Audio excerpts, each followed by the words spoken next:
listening to CAAT Tales, the podcast of SLC Faculty Local 417, your union connection. Each episode, we bring you real stories from our members, practical tips on your rights, and the kind of information that helps us all move forward. Welcome back to CAAT Tales. I'm your host, Julie White. Today's episode, well, it's a big one. I keep saying that, I know. There's a lot happening across our colleges, across our locals, and across the province. We're starting with a deep dive into the April 29th Day of Action, a rolling rally from Kingston to Brockville to Cornwall. Faculty, support staff, students, and community members are coming together to shine a light on the chronic underfunding of Ontario's public colleges and the growing threat to accessible education. I sit down with one of the organizers, Tabatha Rutledge, who walks us through the logistics, the message, and why this moment matters.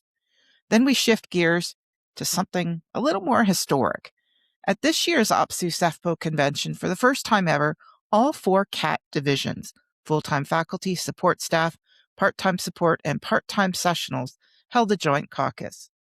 I speak with Dale Gartshore and Greg Dickson about what this milestone means, how the momentum is building, and what lies ahead for part-time and sessional faculty as they prepare for their first ever round of bargaining with the College Employer Council.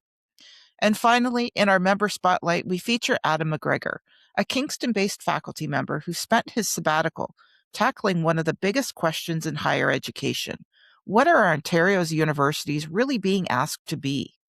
Adam's research into the strategic mandate agreements, performance-based funding, and the shifting landscape between colleges and universities offers a fascinating look at where the sector may be heading and why there's still reason for optimism.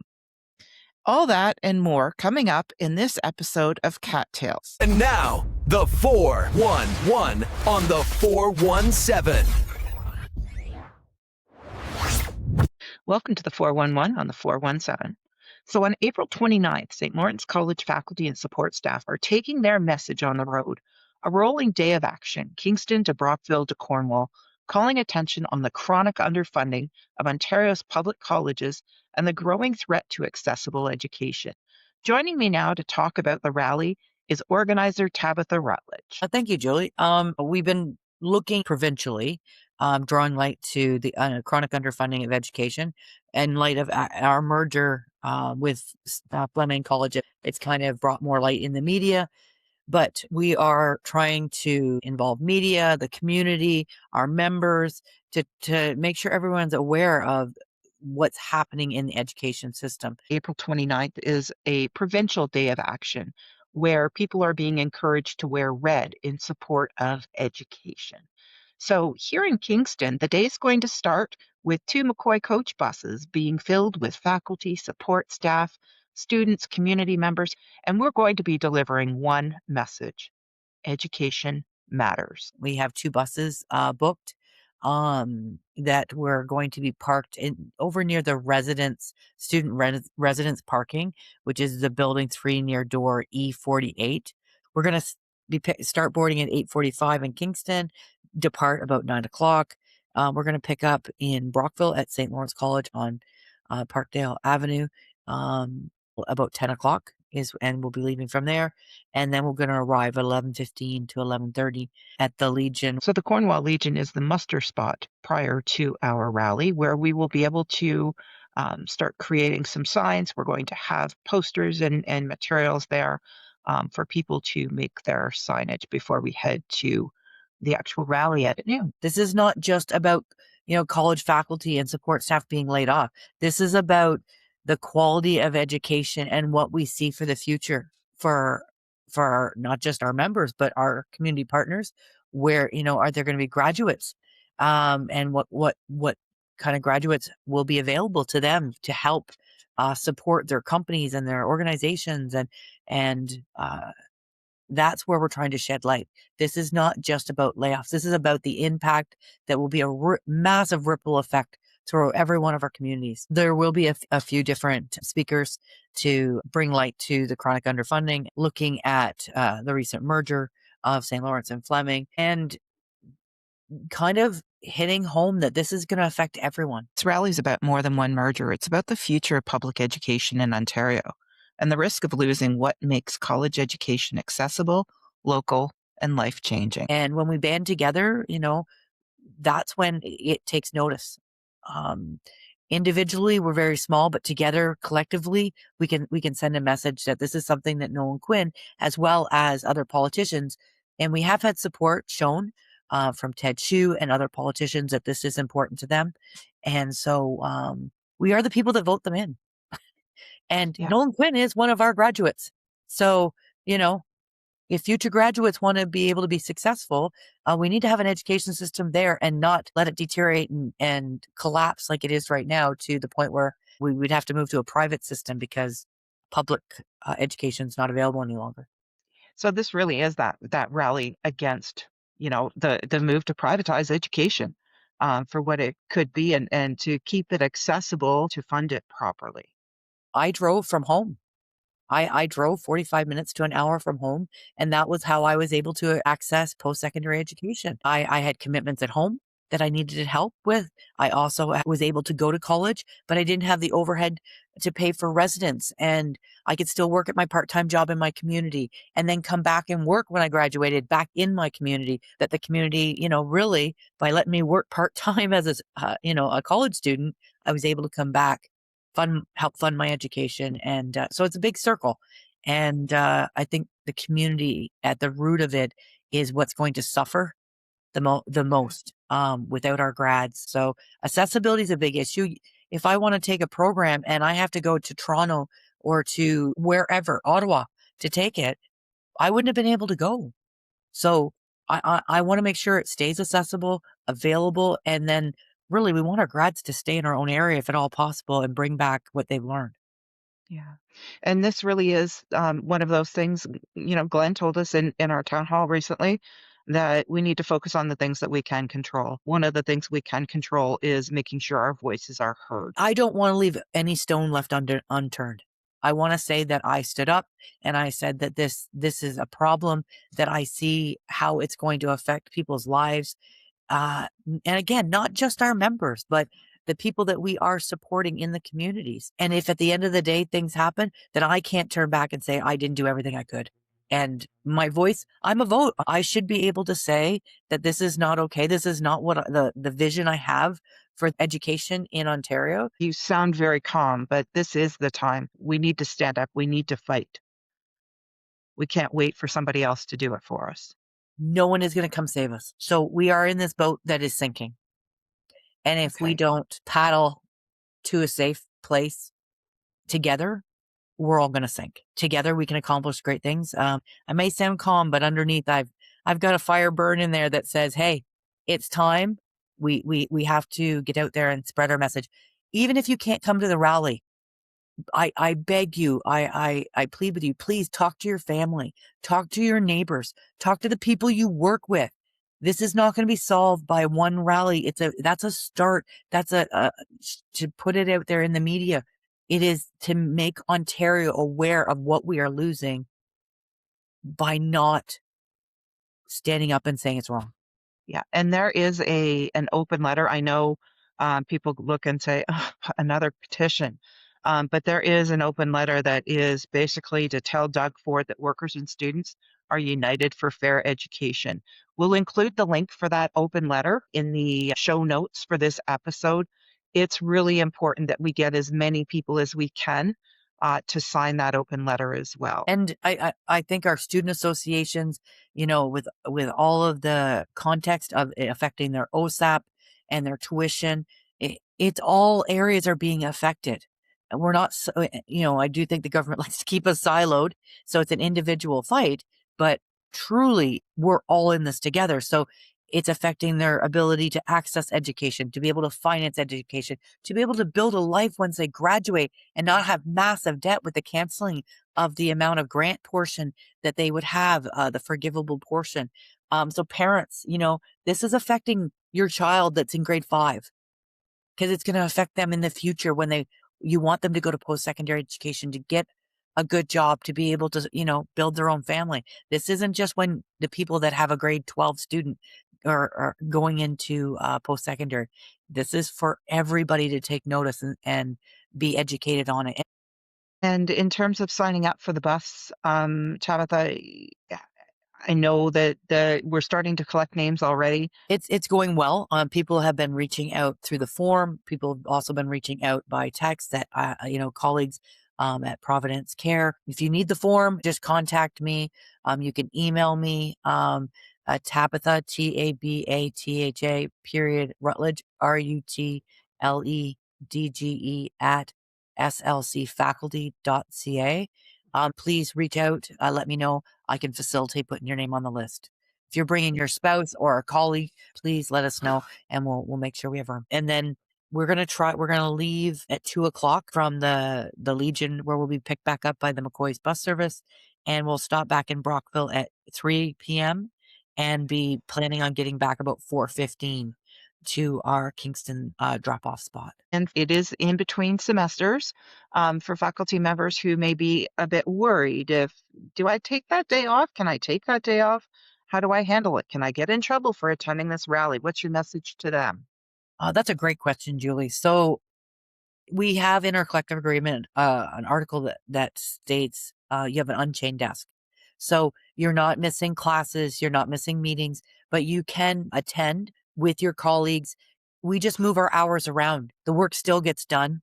You're not taking the day off. You're still working. You're just moving your time frame. So maybe that evening you're working, or you worked on the weekend, or it's marking time. We are putting in like major hours for marking. And most people that I've talked to, we've been marking the last couple of weekends pretty steady. I'm not saying work less hours in the week. I'm saying shift it, or could be in the evening when you get back, or whatever works for your schedule. But you're not taking the day off. You're actually just moving your hours around, and there's no disciplinary action to this. And if you had any questions about that, you can also reach out to a steward, and we will support you. So it's practicing there, right? To have that unchained desk. But also being mindful that that is the day that our grades are due. So making sure that you are kind of on top of things before the bus goes, or if you're working on maybe doing some grading on the bus while you're traveling. It's always a nice, comfortable way to do some grading as well. So make use of that travel time. And I think together on that bus, we're gonna, as well as at the rally, showcase how strong we are together. And I think it's, even if your program's not suspended, other people that you've been working with for even up to like 20 years may be laid off whenever in the future. So this is an opportunity to show the people that their programs are suspended or potentially going to be bumped from their programs that we care, and we value what they bring to the table, because I can't imagine a world where post-secondary education isn't valued, because these people put their heart and soul into. We're scheduled for 44 hours a week technically, and the amount of hours that myself and my colleagues work exceed that so far that they put their heart and soul into it. So I'm hoping that they can value them by my support in this rally as well. Excellent. And the final thing is what to wear that day. Asking people to wear a shirt that's red. Any shade of red is great. So I even think we have buttons being made to advocate for change. Yeah, so please wear red. I'm looking forward to seeing my colleagues there and sharing stories on the line, as well as we're going to do some chants and things like that. So come. I will bring snacks and water. I'm going to have a cooler with some water in it and some snacks for the bus. We're hoping we'll have a good vibe and take some energy to Nolan Quinn's office to let him know that we are not going quietly into the night. We are here. Excellent. And we're doing this with our support staff colleagues as well. And a lot of them, it's going to be more difficult for them to get away for the day. So it takes all of us to stand up and fight for one another. So again, if you have that ability to come out, to turn out, to get on the bus, to come and add your voice to the day, it's just a very important time. You will get fed, you will have safe transportation there and back. The other thing is, if people are coming in their own cars, if they could even register, even though they won't be on the bus, that again will indicate how much food we need to order. I think the deadline for ordering food is Thursday. So if people in the next couple of days can please fill out that form. Awesome. So hopefully we'll see lots of people from Kingston, Brockville, and Cornwall campuses. Let your friends and families know. Let your students know. let your, your PACs know, people who are going to be impacted by changes if education's not funded properly. We'll probably be seeing some of our colleagues from Algonquin College there as well. So great way to get out and meet some new folks as well. I'm a college grad from St. Lawrence. I have 2 diplomas from St. Lawrence. As I can't imagine my life without my journey through my educational path. I definitely wouldn't have the life I have today if it wasn't for the availability and accessibility of the education in my community. Now for part-time and all-in with Dale Gartshore. All right. We're so fortunate to be joined again today by Dale Gartshore, of Lambton College, Vice Chair of the Divisional Executive for Part-Time Sessional Faculty, and Greg Dickson of Loyalist College, who's the Vice Chair of the Part-Time Sessional Bargaining Team. Well, we've had a lot of history being made over the last little bit, including a historic first caucus meeting of the part-time sessional faculty at the recent OPSU convention. Dale, you chaired that meeting. What we really saw was we've got a place now, a space, and a bargaining table for our part-time sessional faculty. I apologize that Fleming and St. Lawrence kind of rained on the parade a little bit at the start, but we were able to have that exciting caucus meeting. Dale, do you want to start talking about that first meeting? Absolutely. And I love the word historic because it was quite a big deal, at least for all of us involved from the part-time sessional faculty leadership. It was a wonderful thing. We were excited about it leading into convention. And I know you mentioned that St. Lawrence and Fleming rained on our parade. I would say exactly the opposite. What we are hoping to see, as all 4 CAATs are now certified, unionized, and working towards collective agreements that work together, it was a big deal to be the host for that event that brought all 4 groups together. I'm not loving the circumstances, but what I am telling you is, for me, and I can't speak for Greg, but maybe he'll chime in, that it was, for me, an absolute sign of what is to come for all 4 CAATs, that we can have an event like that, we can come together in anyone's space, and it's an open place where we can have those conversations together. Aside from, bringing everybody together, was there one key thing that really stood out for you, Dale? Having gone through these first convention caucuses in part-time support, what I can say is the momentum seems to be at a place that was much further along in the cycle when I was with that group. There were struggles in the beginning getting organized, and CAAT has done that now once. We've brought a part-time group up to equal status with our full-time members on both sides, and I would say the momentum feels different this time, and that's grouped up with the roadshow, which was supported by OPSU, which was staffed, had bargaining team and DivX members hitting as many colleges as we could, meeting the presidents, meeting the LECs and the members. There's a momentum that didn't exist before as I felt it, so it is nice to see. Awesome. And Greg, you're preparing for bargaining, so you've got some excitement coming up. Yeah, I'm representing the bargaining team as vice chair for our 13 to 17-ish thousand part-time and sessional members, and counting, by the way. Seems things to be going as we are in a constant uptick as we see the other units eroded and colleges kind of pivot to more part-time faculty and sessional as well. So we will be meeting in just over a week from now to have our first ever days at the table with the College Employer Council, with our part-time and sessional unit being represented for the first time since its certification just over a year ago. And there is a lot to be done. We want to make sure that our members are being represented, that we are getting the foundation set with the College Employer Council for ground rules and things like that, so that we can go forward in ideally as collaborative an approach as possible, but to ultimately make sure that we have that fair first contract for our members, that we are not rushing into anything that could be detrimental down the way, that we have that strong foundational language set up from the get-go, and that our members are being listened to, engaged, heard from, just ideally as many as possible, getting signed up and participating in this process for our first ever collective agreement. And that starts with, coming to our upcoming part-time sessional divisional on the 23rd and 24th of May. And we also have a town hall coming down the way in June 18th in the evening from 6 to 9 p.m. That will also give members an additional opportunity to participate in this kind of democratic process for bargaining and making the best priorities and collective agreement that we can. A lot has changed across the college sector, and especially in particular locals, like yours especially, obviously, and mine as well. And so we want to make sure that we have the priorities of members as they currently stand, that we have as much member feedback as possible, and engagement and awareness, and that ideally we all kind of work together across all 4 units of CAAT going forward.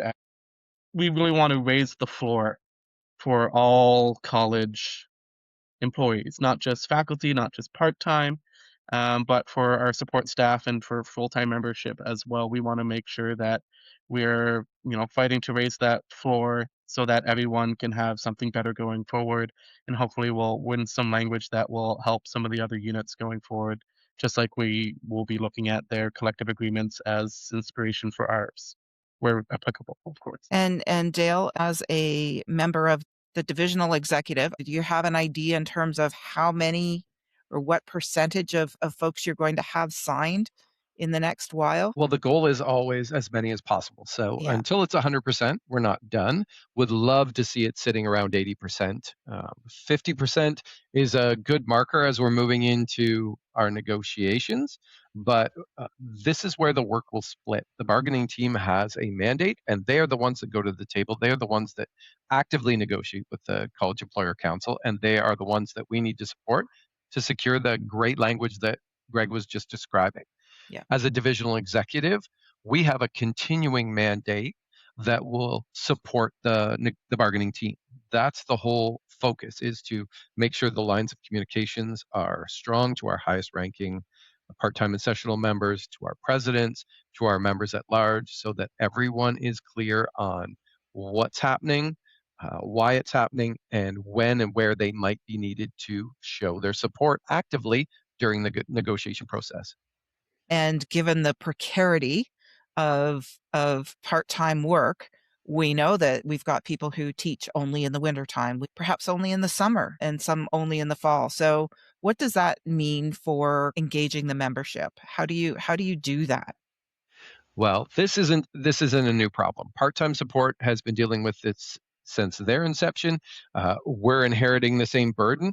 It is constant vigilance. It is making sure that every new member is communicated with, every new member is signed, that we continue to keep in touch with our part-time and sessional members that may have a semester or 2 off, like you mentioned, Julie, or those that have moved into partial load and may just next semester move back into part-time sessional. There's a fluidity in these groups that needs to be addressed and needs to be identified, and we do that through constant communication.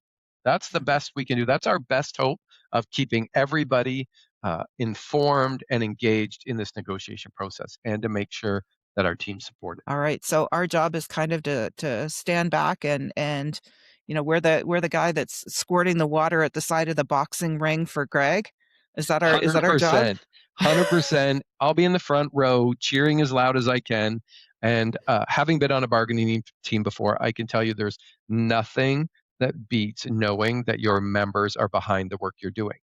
When you're negotiating a mandate that they've provided, that they're following, that they're plugged into, when you can see them wearing their colored shirts or their buttons on the days that the team asks, it means everything at the bargaining table, and it provides strength to our team. And Greg, how are you preparing for the talks? Well, I mean, my bargaining team and myself will be meeting this week to prepare accordingly for our first time at the table. We're taking this obviously quite seriously as a historic first for this unit to have this opportunity to meet with College Employer Council with as much strength as our unit wants to provide us. And to Dale's comment, the more we see people engaged and signing up, and if we have days of action, whether it's wear a button or a particular color, seeing that really does help to kind of fuel the process from our side to make sure that we kind of have that momentum continuing, not just for our membership, but for us at the table as well. So I know in our kind of opening days, it'll be kind of things like ground rules and getting the lay of the land, and as well as sharing kind of our own personal um, opening statements and introductions with the College Employer Council to make them aware that part-time and sessional faculty are just as qualified and experienced and competent as our full-time counterparts. And we want to make sure that they understand that, we also come from a position of education and experience in our professions. And so for the College Employer Council to hear, hopefully, some of our stories, whether they're as moved by them as we would like them to be or not, at least they understand that, we're not just, some people off the street that the college has hired in a way to exploit precarious employees, that we are, credentialed and qualified and experienced faculty that want to provide this quality education for our students. And this is important not just from the first being a historic, but given the time that we're in right now and with what we're seeing with a lot of the efficiency reports that have been leaked, what does that mean for kind of partial load and sessional folks, as we're preparing for the next few years? Definitely a cautious approach needs to be taken. As we have seen with the erosion of full-time and partial load membership down to part-time sessional or losing the job entirely for some of the full-time layoffs. It is going to be a bit of a grind that is going to take some time. The more momentum and the quicker we can build it, hopefully the shorter the time it takes for us to get to a collective agreement that we need for our part-time and sessional. And again, to the point of raising the floor, hopefully that there's something there to help our members that also, myself included, commonly flux between part-time, partial load, and sessional. I think I said it last episode. One of my colleagues on the bargaining team really loves to make precarity painful for the employer, um, and to try and encourage, a more sustainable, stable education, not just for us, the workers that provide that education, but to improve that quality and offerings of education to our students and future workforce of tomorrow. What I want to say to our members and to all members across all four CAAT divisions is if you look at the history, the last three bargaining cycles for our full-time and partial load faculty were either in strike or on the verge of it. Our full-time support were on strike last year. Our part-time support had a strike vote that didn't lead to strike, but this is all labor action being required to motivate this employer. That's not to suggest that that's going to be required here, but what I want people to be ready for is with any bargaining cycle with this employer, and especially in this time period, to be ready for a fight. If something is worth having, it is worth fighting for. And that goes from start to finish in this collective agreement. It is the base we are going to work on for the remainder of our time in this division. And I am not willing to, nor should our members be willing to cede the last 7 years that the CEC took from us as far as bargaining potential. We voted in favor of a union. It took 7 years to get those votes counted, and that was in large part to roadblocks put up by our employer. So what did they do? They feel like they gained 7 years where they didn't have to sit across from us and give us reasonable working conditions. We should not be prepared to give up those 7 years. The two full-time collective agreements in CAAT were hard-earned over decades of work by other members. We can't expect that to be offered to us, but we should not be looking to accept less. Right. Greg, any final words of wisdom? I would just say, if for whoever's listening, as always, if you know part-time faculty that haven't signed up yet, or if you are someone who changes between the designations on a regular basis, from faculty to support staff, or even doing it both at the same time, depending at your local, to make sure that when you are in each unit for the first time, that you have signed up within that unit. That goes especially for our partial loaders that often rotate between part-time sessional and the partial load side. And it also goes for the full-time faculty that are seeing reductions, layoffs, or otherwise that are coming into this unit one way or another, to make sure that they continue to have, our OPSU protection and representation. Yeah. Dale, I think you had a point you wanted to add there. I did want to throw in, because you raised an excellent point when we were talking about our full-time and partial load faculty counterparts. The language that is secured in this part-time sessional collective agreement could have lasting impact on that division. They need to be involved. They need to be supportive. They need to be watching what is happening and be ready to support a part-time and sessional labor action, because the ramifications will be system-wide. When something is lost or gained in one, it is soon to be reflected in the other three. We need to keep that in mind across all groups. Yeah, and as we saw the full-time support staff strike last fall, one of the big things they were fighting for were no more layoffs and no campus closures. And, unfortunately at the time, I don't think all units of CAAT or in general had enough wherewithal and understanding of, that one fight for one unit was actually a fight for all 4 units within the college system. And so similarly, there will be things that will have those kind of overarching aspects that could be of benefit to the sustainability of the other units within our college sector. This is all the same fight. It is the same employer. It is the same chronic underfunding that we are seeing from the province.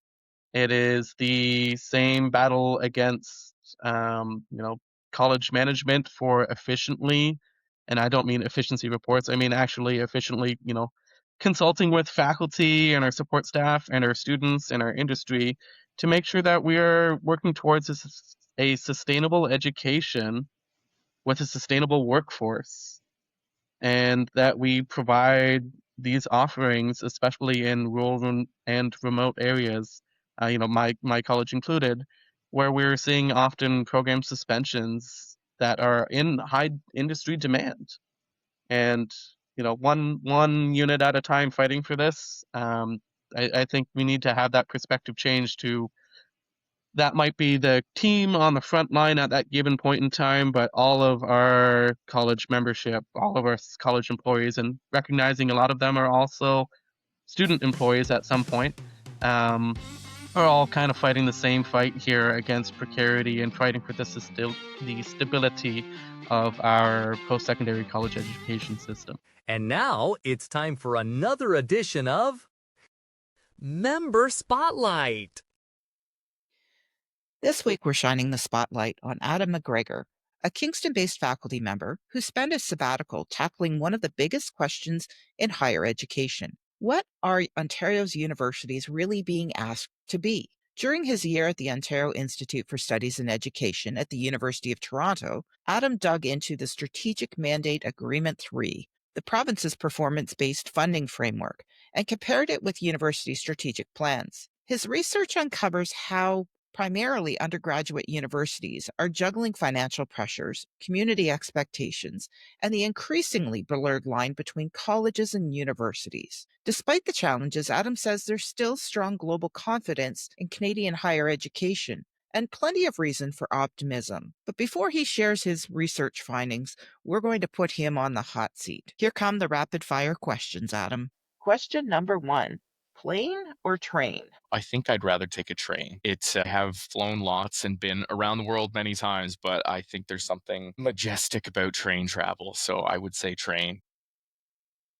What's your favorite smell? The smell of a Zamboni in a hockey rink, I think, just brings me back to memories in childhood, so I think I would say that. Okay. Is that like kind of two-stroke motor, or is that? Well, the smell of boat gas is another great one, but I don't know what the precise chemical is, and I would hesitate to say, lest my science-oriented colleagues they hear this make fun of me. But there's something in the rink that just smells right to me. I don't know. All right. LinkedIn or Instagram? Neither would be my preference. I'm not. I don't have Instagram, and I have LinkedIn because I think I should for work, but I'm not what I would consider a power user. I like my private life private, I guess, but yeah. Is neither an option? I'll choose LinkedIn because I have to. How's I that? love that as an option, actually, Adam. What piece of technology could you not live without? That's a good question. I feel like I'm supposed to say my phone, but I think my family would make fun of me for saying so. My electric toothbrush, game changer. One thing that you'd like to tell your younger self? Everything's going to work out the way that it should. I think I made mountains out of molehills and molehills out of mountains, but it's everything is going to be as it should. I think that would be great advice to give anybody.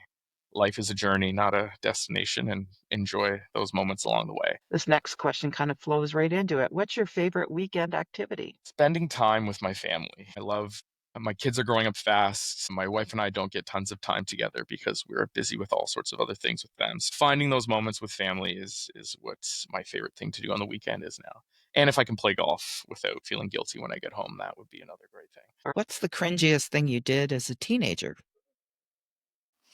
Oh, do I have to name one? Oh, that's a really good question. Let's go with bleach blonde hair that turned into frosted tips that will live on in infamy in the 4x6 photos that I hide somewhere in my room. Yeah, that's the Backstreet Boys NSYNC hair gel frosted tips era certainly was something that I look back on with disdain. Yeah.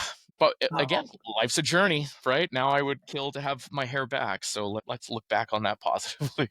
oh, all right. Would you rather have the hiccups when you try to speak in public or giggles whenever you try to say something serious? I feel like hiccups would be a better answer.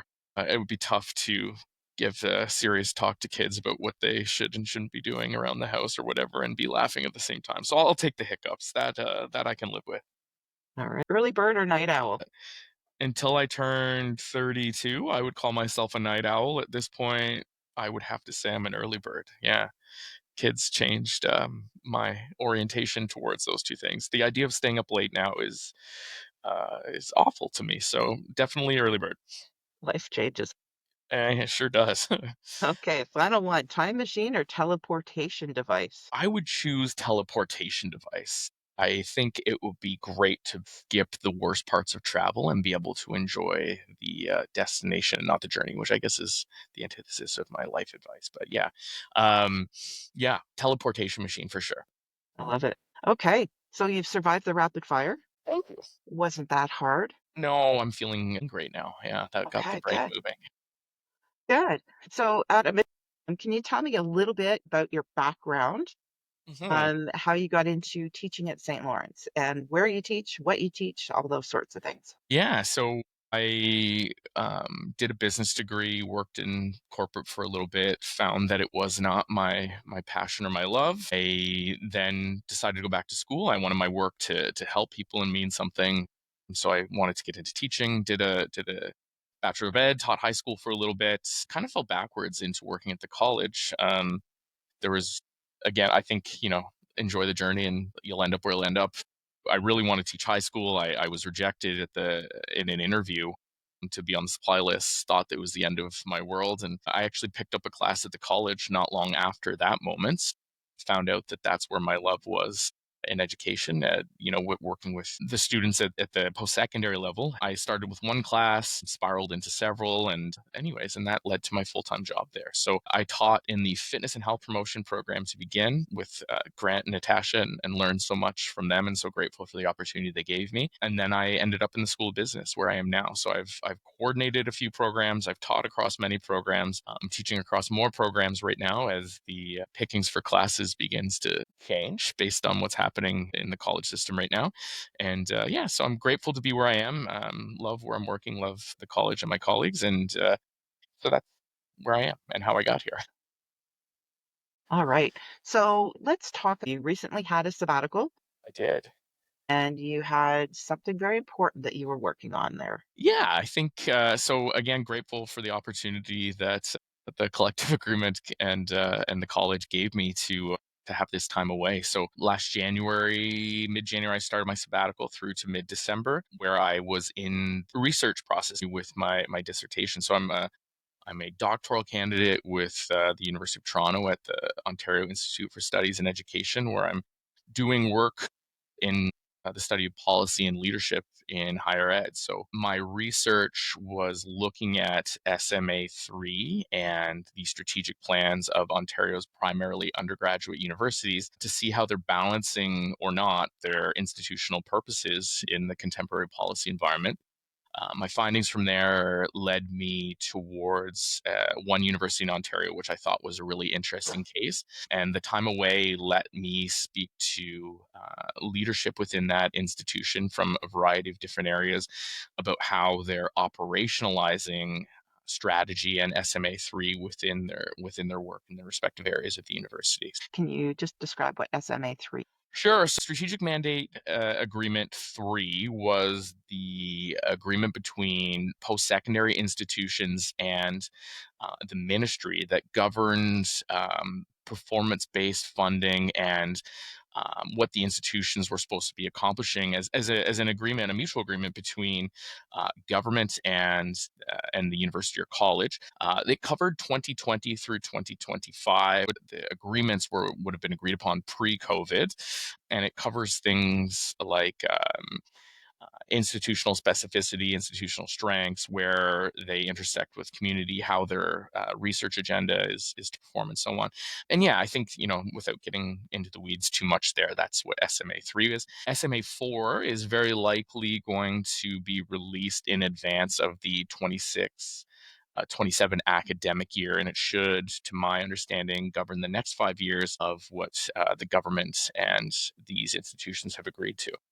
And what got you kind of looking in this direction? Yeah, that's a good question. I think I've always been interested in strategy and policy. So in my business education, that was where my interests were. Other people wanted to get into accounting, finance, marketing, and so on. I was really interested in that big picture thinking, and that's where my strengths, I guess, would be as a business professional and educator. I guess I really got interested in policy during my master's degree, where I looked at my project or thesis there was looking at the patterns in policy and decision making that created the conditions for international student proliferation within the college system. Then my interest in sort of what a university is for versus what a college is for, and the differentiation framework in Ontario was top of mind, sort of coming out of my master's degree. So when I applied to the University of Toronto for this program, I was looking at, how are universities balancing this mission of career preparing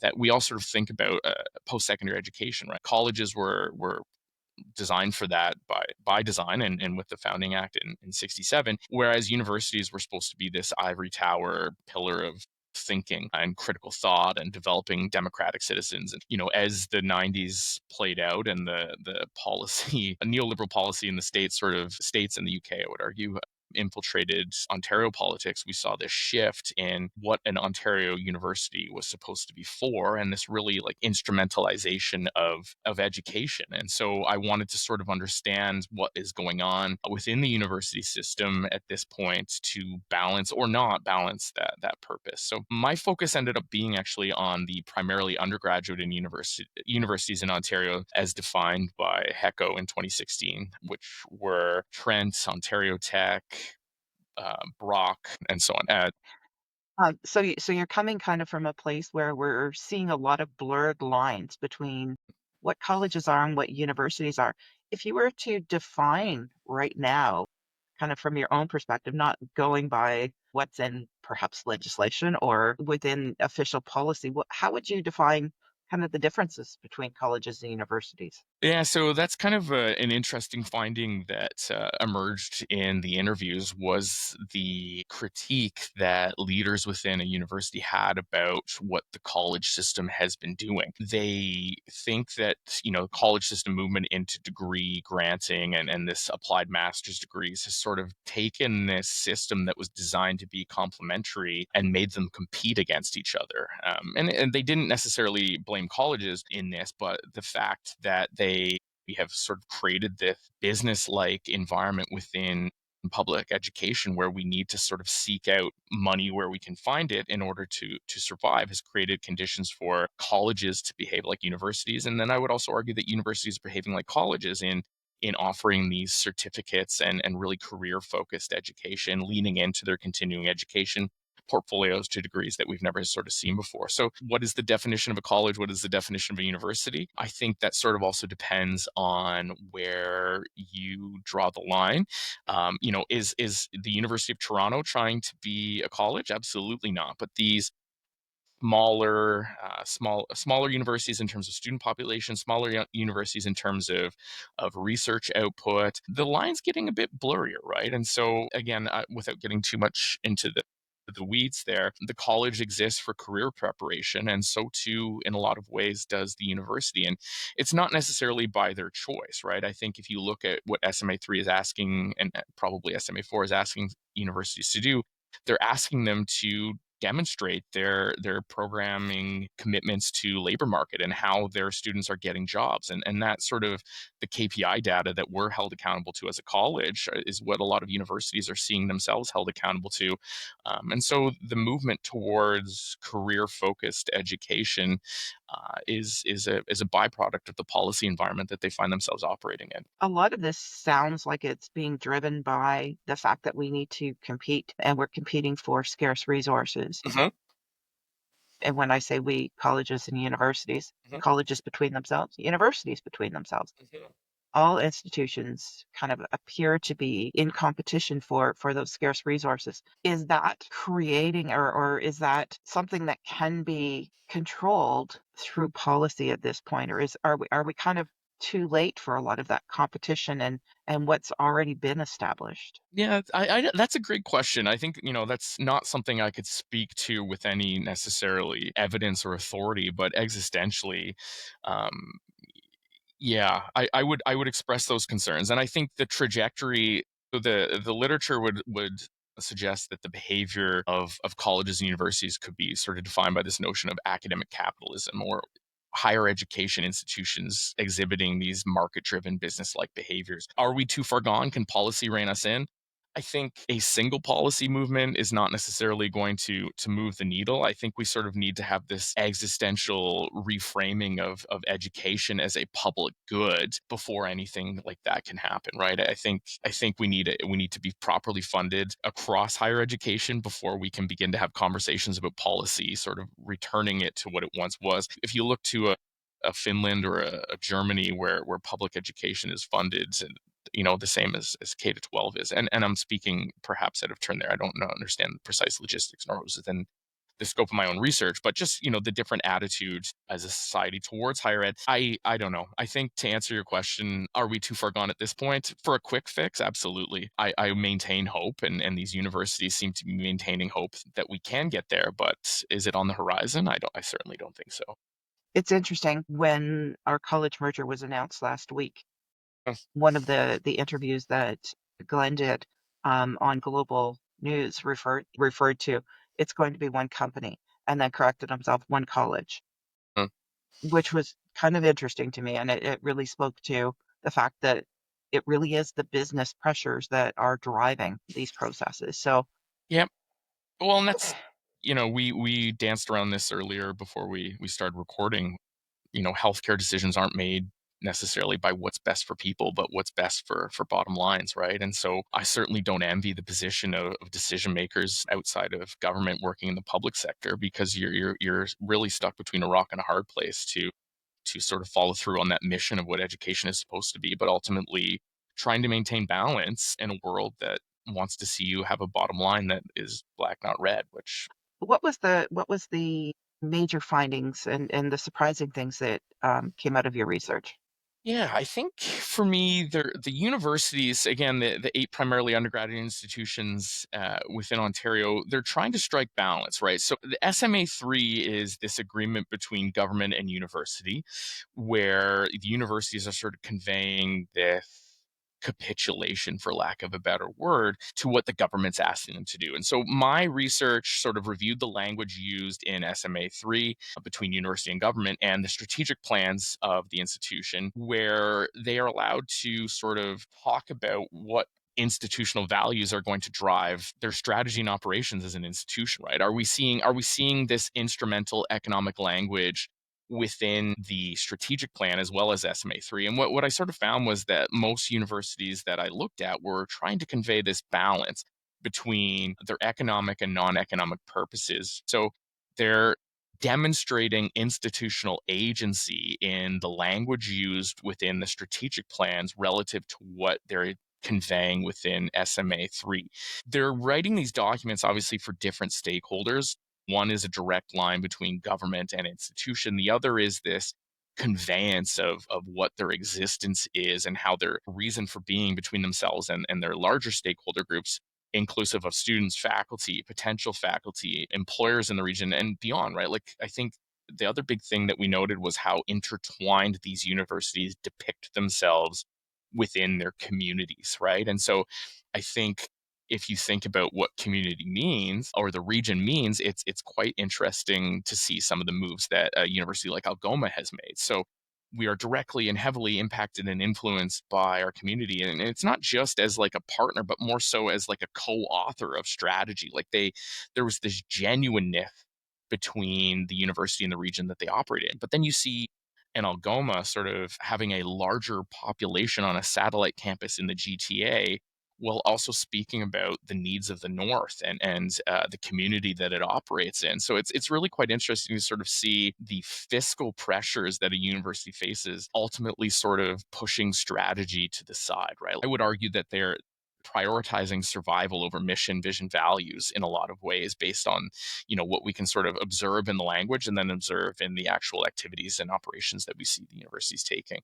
So I thought that was a pretty interesting thing that I found. I think they're defining identity in a lot of ways. And the business-like behavior, I think, is another thing I want to sort of highlight. And this broader shift in Ontario towards academic capitalism has been happening for decades. I think the conditions for proliferation and growth in an exponential way rather than linear are just continuing to sort of be magnified. The funding announcement, a couple of weeks ago was obviously a great thing, but I think that probably pulls us in line with like 2018-19 funding, where we're headed into the 26-27 expense cycle. So we're still talking about a great delta between funding and expenses. So the conditions for business-like behavior has been increasing.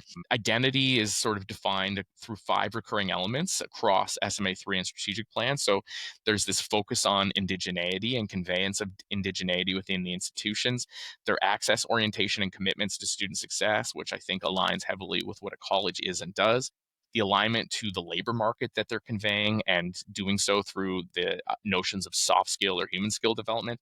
Again, something that I would argue is something that colleges have hung their hat on. And then the role of research and institutional identity. So they're really leaning into their research portfolio, unsurprisingly, and not necessarily, I would say, to differentiate themselves from colleges, but they're really trying to maintain that aspect of what a university is, right? Like, they're not defining themselves as a teaching university. We're not seeing them attempting to spin off into an American liberal arts teaching college kind of setup. They're preserving and attempting to preserve that as part of institutional identity, and then again that idea of community, right? So anyways, those are kind of the big findings from the document analysis that was performed.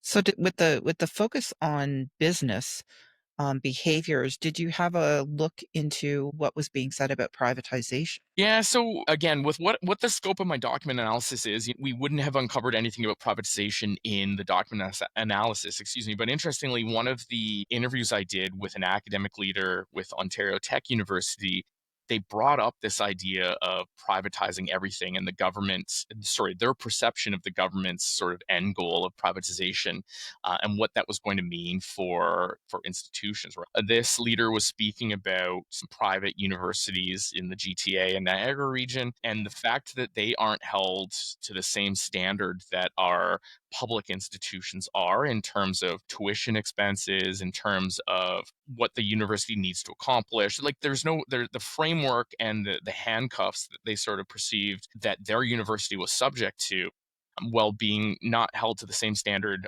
on how they were allowed to make money, created conditions for proliferation of privatization, which they felt strongly against, and I don't disagree with. All right. So the next steps for you, you're obviously completing your thesis. I'm through a draft of my discussion chapter, which is why I'm unfortunately not as articulate as I would hope to be. My brain is in a lot of places right now. My supervisor has been such a wonderful human being. She's been great. My chapters have been edited along the way.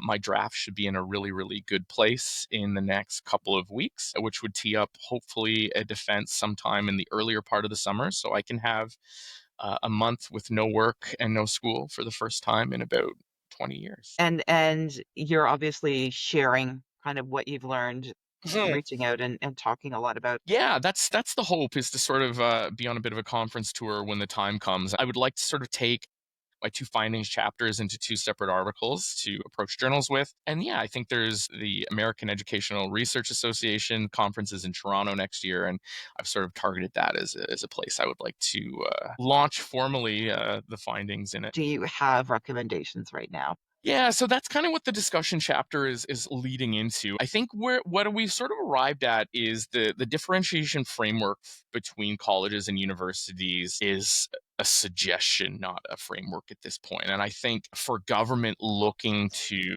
create efficiencies to allow the redundancies that the current policy and funding environment creates to happen between institutions, is this like provincial like spending waste, right? And so I think an intentional review of the differentiation framework to really sort of articulate what a college is and what a university is will help institutions focus, will help students understand the differences, and to help us as a college, if I were to put ourselves, first here, do I think there's space for us to have degrees? Yes. Do I think there's space for us to have applied degrees, master's degrees? Yes. I think, we don't want to be a university in these spaces. But I think we need to better define what a college degree is and what a university degree is to help students and our recruiting teams best understand, right? I think the other recommendations that are sort of spiraling here is that we will perpetually be fighting a house fire with a bucket of water until there's real, true change to what funding is, right? And so there was a great quote in one of my interviews that sort of said, like, do you care about education or not? If you do, fund it. If not, take the handcuffs off and let these universities do what they need to do to survive, right?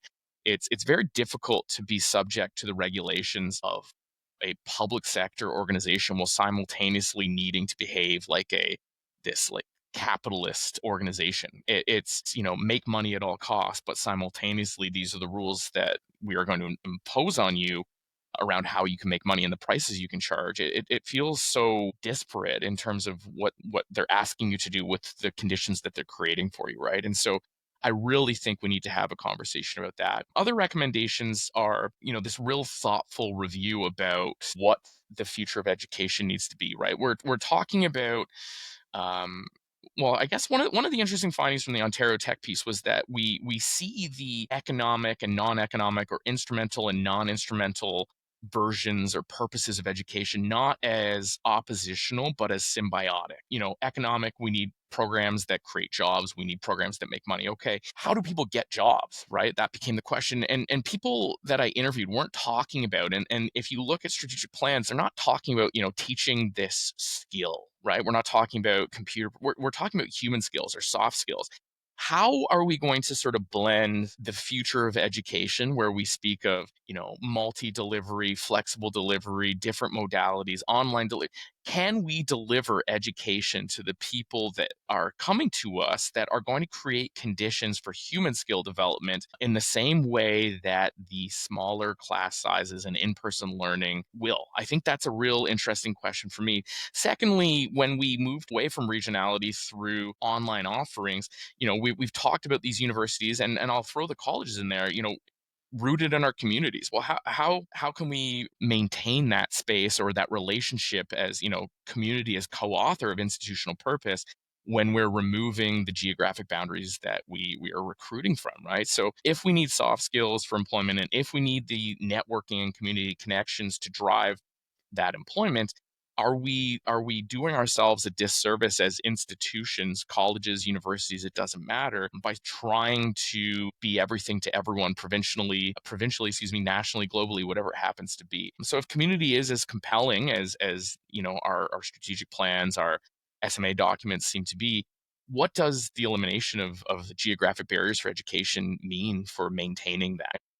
Is the overall value of an Ontario-based or Canadian-based education changing? I would like to sort of convey brand Canada and brand Ontario for higher education remain strong globally, right? People look to our universities as these pillars that they aspire to, and students look to our universities and colleges to these destinations, right? We have Ontario curriculum being taught abroad so that we can funnel private school students from other parts of the world into our colleges and into our universities. And so we have something, right? We have a brand, we have notoriety, we have a reputation, and the leaders that I spoke to believe in brand Canada and believe in brand university, and I do too. And I think, for how far gone we might feel education is and for how down, sometimes we feel in our day-to-day work, there's something here that's special. And I think with the right leadership at a provincial level, we can sort of find our way back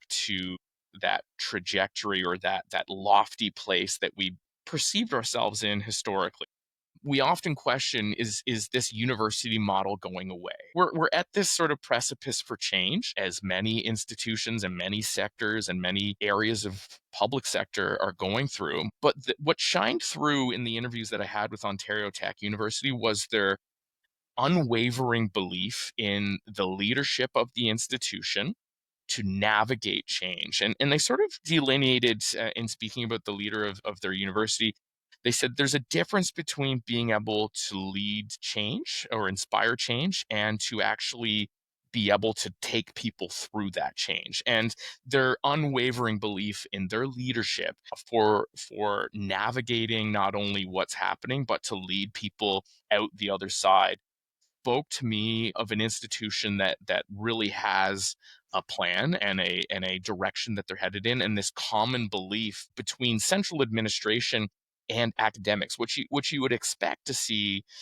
conflict between due to their competing interests. There was this uniformity and belief that in possibility. And so I clung to that at the end of my own research because we've gone through some hard times as a college system, as a system of higher education in the province. But for these people who I was fortunate enough to speak to present to me this optimism and this hope and this belief in what's possible, I would love for people to sort of feel that feeling that I was able to in these conversations, that through all the doom and gloom, that we're on our way to where we need to be, right? And so governments change, funding models change, and this too shall pass. And I'm just very excited for what's next and what's possible.